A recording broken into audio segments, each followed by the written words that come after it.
1, 2, ready, go. Do, re, mi, fa, sol, la, ti, do, ti, la, sol, fa, mi, re, do. सा रे गा मा पा धा नि सा सा नि धा पा मा गा रे सा। ये क्या? ये भी गाना पड़ेगा क्या?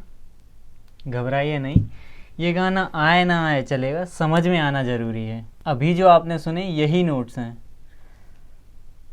अगर ये नोट्स हैं तो ए से जी तक हैं, वो क्या हैं? तो चलिए इनके बारे में डिटेल में जानते हैं।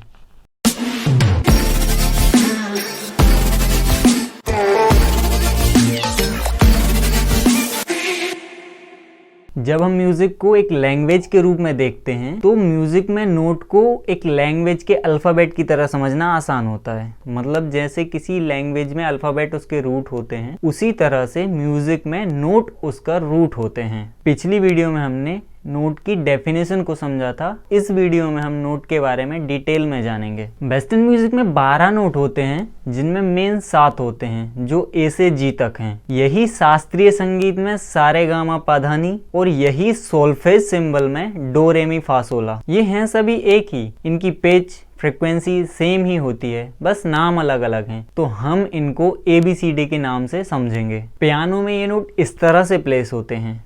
यहाँ पे ध्यान देने वाली कुछ बातें हैं। यहाँ पे 7 नोट हैं जो मेन हैं, जो सारे वाइट नोट हैं। यहाँ पे 5 और नोट हैं जो ब्लैक कीज के फॉर्म में दिख रहे हैं। इनको शार्प या फ्लैट के नाम से जानते हैं। शार्प नोट का मतलब है आधा स्टेप ऊपर, फ्लैट का मतलब है आधा स्टेप नीचे। नोट सेम ही है, उसी नोट को अगर ऊपर जाएंगे तो शार्प बोला जाएगा, नीचे आएंगे तो फ्लैट बोला जाएगा। शार्प नोट और फ्लैट नोट एक ही नोट के अलग अलग नाम हैं। इसका मतलब ए शार्प बराबर है बी फ्लैट के, सी शार्प बराबर है डी फ्लैट के, डी शार्प बराबर है ई फ्लैट के, एफ शार्प बराबर है जी फ्लैट के, जी शार्प बराबर है ए फ्लैट के। अब यदि दोनों नोट एक ही हैं तो नाम अलग अलग क्यों? ये प्ले होने वाले म्यूजिक के सीरियल या पैटर्न को इंडिकेट करते हैं। यदि शार्प नोट है इसका मतलब पैटर्न असेंडिंग है, यदि फ्लैट नोट है इसका मतलब पैटर्न डिसेंडिंग है। ये पैटर्न क्या होते हैं, इनको कैसे यूज करते हैं, इनके बारे में हम आगे समझेंगे। नोट बी और सी और ई और एफ के बीच कोई शार्प या फ्लैट नोट नहीं होते। ये म्यूजिक सिस्टम के फंडामेंटल्स के कारण ही ऐसा है। नोट 12 होते हैं। नोट नंबर 1 से नोट नंबर 2 पर जाना एक हाफ स्टेप होता है,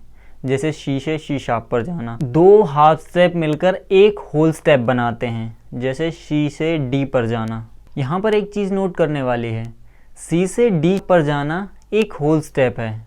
ये नेचुरल नोट है, एक नेचुरल नोट से दूसरे नेचुरल नोट पर जाना एक होल स्टेप है। पर वहीं ई से एफ पर जाना एक हाफ स्टेप है। ऐसा इसलिए क्योंकि एफ और ई के बीच में कोई शार्प या फ्लैट नोट नहीं होता। मतलब इन दोनों के बीच की दूरी एक सेमीटोन की है या एक हाफ स्टेप है। एक नोट से दूसरे नोट के बीच का डिस्टेंस एक सेमीटोन का होता है। 2 सेमीटोन मिलकर एक टोन बनाते हैं। सेमीटोन के लिए S और टोन के लिए T अल्फ़ाबेट का यूज़ होता है। पियानो में एक नोट से दूसरे नोट तक जाना और गिटार में एक फ्रेट से दूसरे फ्रेट तक जाना एक सेमीटोन का डिस्टेंस होता है। इन नोट्स को हम एक सर्कल पर समझते हैं। नोट सर्कल में क्लॉकवाइज जाना या पियानो कीबोर्ड पर लेफ्ट से राइट जाना असेंडिंग पैटर्न होता है। इसमें पिच हायर होती जाती है और इस सिचुएशन में हम शार्प का यूज करेंगे। फॉर एग्जांपल सी के बाद हम सी शार्प यूज करेंगे बजाय डी फ्लैट के, क्योंकि हम आरोही क्रम में हैं।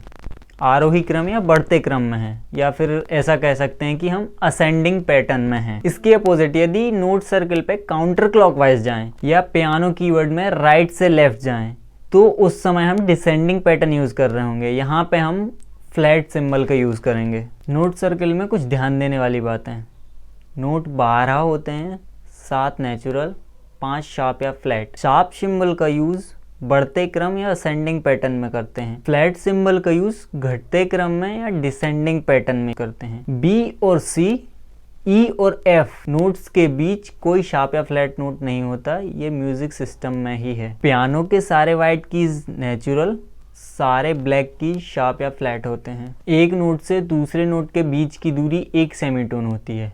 दो सेमीटोन मिलके एक टोन बनाते हैं। मतलब जहाँ पर दो सेमीटोन का गैप है वहाँ पर एक टोन या एक होल स्टेप कहेंगे। एक नोट सर्कल बनाएं और उस पर क्लॉकवाइज जाएं या पियानो में लेफ्ट से राइट जाएं तो पैटर्न असेंडिंग होगा, हम बढ़ते हुए क्रम में होंगे और पिच हायर होती जाएगी। इसके अपोजिट यदि नोट सर्कल पे काउंटर क्लॉकवाइज जाएं, पियानो में राइट से लेफ्ट जाएं तो हम घटते हुए क्रम में होंगे और पैटर्न डिसेंडिंग होगा। यहाँ पे पिच हायर से लोअर होती जाएगी। इस वीडियो में हमने नोट्स के बारे में डिटेल में जाना, साथ ही इनकी प्लेसमेंट और वर्किंग प्रोसेस को समझा। अगली video Octave and registry range पर होगी। आगे की वीडियो लंबी हो सकती हैं क्योंकि अब हम म्यूज़िक थ्योरी के टेक्निकली यूज़ को समझेंगे और इसकी हेल्प से हार्मनी और मेलोडी बनाने के तरीकों को जानेंगे। यह म्यूजिक थ्योरी की टर्म्स की बेसिक डेफिनेशन थी। अब हम इनको आगे यूज करना समझेंगे। तुक्का मार के सही नोट पर जाना और मेलोडी बनाना बहुत हो गया। प्रोड्यूसर्स जिन टेक्निकली तरीकों को यूज करते हैं और बीट्स बनाते हैं, अब हम उन तरीकों के बारे में जानेंगे और उनको यूज करना सीखेंगे। तो इस वीडियो में बस इतना ही। मिलेंगे म्यूजिक थ्योरी की अगली वीडियो में, तब तक के लिए नमस्ते।